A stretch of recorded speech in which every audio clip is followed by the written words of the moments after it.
A father is telling his story to KXAN after his 2-year-old daughter died from injuries she sustained while in foster care. 2-year-old Alexandria Hill was pronounced dead on Wednesday, 2 days after police picked her up from a home in Rockdale. Police say when they arrived, the girl had severe head injuries and she wasn't breathing. On Thursday, Cheryl Small, this woman, Hill's foster mother, was arrested and charged with murder. Police say Small admitted to them that she threw the girl to the ground. Hill's father, who had not had custody of his daughter since late November, had this reaction. I was blown away to find out she was laying in a coma. That's not what you expect, especially when your child's in state custody for safety. And now they're suffering more injuries and more heartache than they ever have any time in their life before that. Well, bail for Cheryl Small is set at $100,000. Death of a 2-year-old girl in what police describe as a horrific case of child abuse. I'm Tyler C. Swarta. And I'm Terry Gruca. The Night Beat's Chris Betts spoke tonight with the victim's father. Chris, it's her foster mother facing charges. That's right, Terry, and we do want to give fair warning. Some of the images in this story may be difficult to see. A woman trusted with taking care of a 2-year-old is charged with murder tonight after that child was rushed to a hospital in a helicopter on Monday and taken off life support late last night. This evening, I spoke with the child's father about his last moments with his little girl. B. C.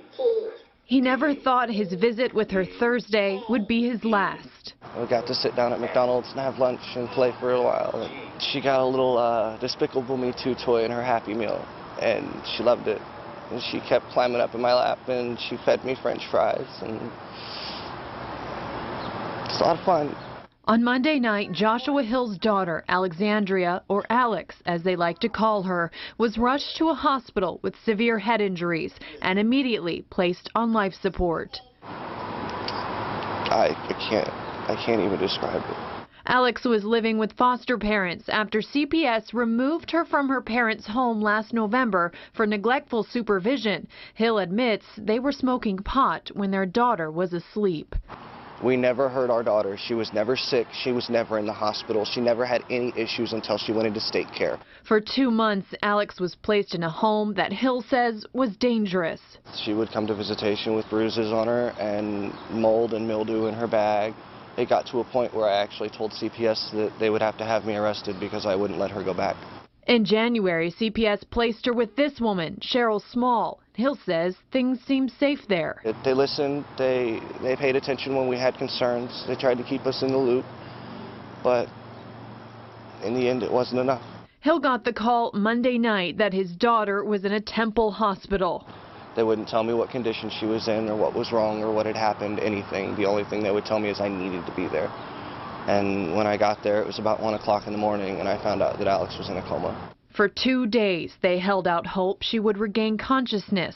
But on Wednesday night, Alex was taken off life support. And Alex passed around 10:30 that night.